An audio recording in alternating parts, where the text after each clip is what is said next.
Qu'est-ce qu'un fossile? Je réponds aujourd'hui à Henri qui m'a posé cette question. À quoi ressemble un fossile? D'où ça vient?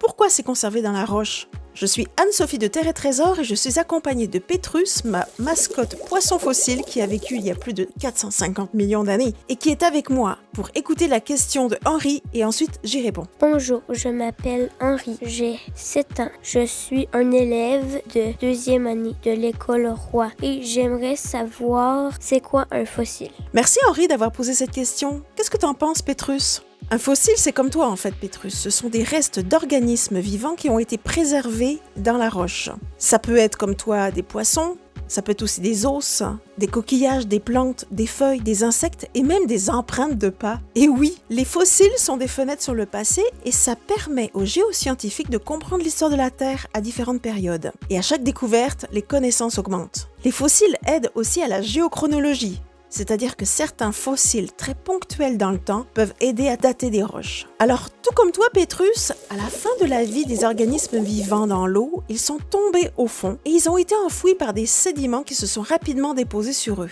comme du sable et de l'argile. C'est une sédimentation bien particulière parce qu'il y a eu des grosses quantités de sédiments rapidement. Donc les poissons, les coquillages, les feuilles, les plantes ont été rapidement recouverts par une grosse quantité de sable et d'argile, des particules fines de sédiments.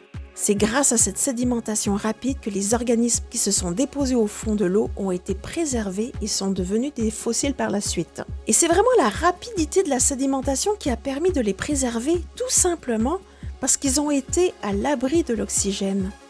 La matière organique s'oxyde quand elle est en contact avec l'oxygène qui se trouve dans l'eau. Donc la sédimentation rapide par des sédiments fins est un facteur clé pour préserver les organismes. Ensuite, Pétrus, je ne sais pas si tu t'en souviens, mais une fois que tu t'es enfoui sous le sable et l'argile, il y a eu des grosses épaisseurs ensuite qui se sont accumulées par-dessus. Et ça a enclenché une autre étape, la diagénèse.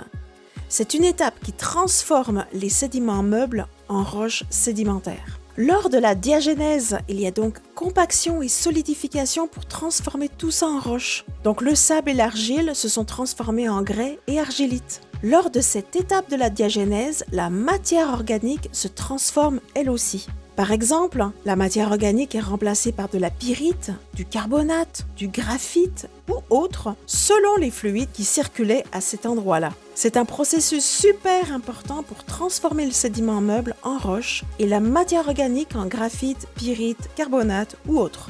Et c'est pour ça que l'on obtient un fossile qui est préservé dans la roche.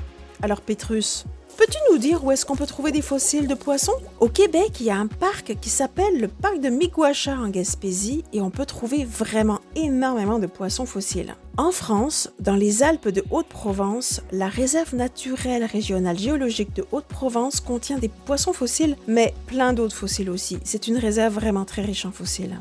Ce ne sont pas les 2 seuls endroits où l'on trouve des poissons fossiles, il y en a plein d'autres. Je t'invite à t'inscrire pour recevoir tous les jours pendant 10 jours une notion clé importante à connaître quand on s'intéresse à la Terre, les roches, les fossiles, les minéraux. Donc va voir sur terre-et-trésor.com, le lien est dans les commentaires et tu verras un formulaire d'inscription. Tu recevras une notion clé tous les jours dans ta boîte email pendant 10 jours.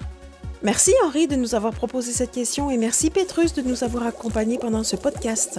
À très bientôt pour une autre aventure fossilifère avec Pétrus. N'oublie pas de t'abonner à ma chaîne pour encourager Terre et Trésor sur YouTube.